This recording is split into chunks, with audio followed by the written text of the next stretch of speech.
Hello everyone and welcome back to another video from AI Basics. In this video, I'm going to show you how to download and install the Bria AI application on your Android device. So let's get started right away.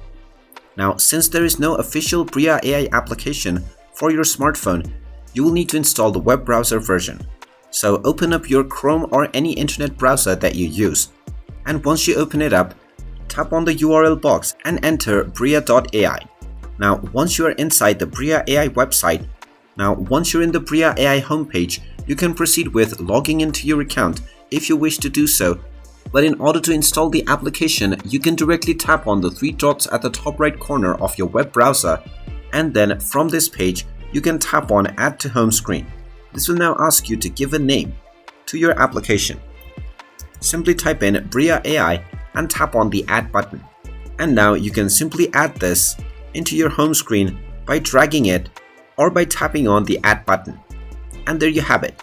That is how easy it is to download and install the Bria AI application on your smartphone. If you find this video helpful, make sure you hit that like button and subscribe to our channel if you haven't done so already. Also ring that notification bell to never miss another update from us. Thank you for watching and I will see you again in the next video.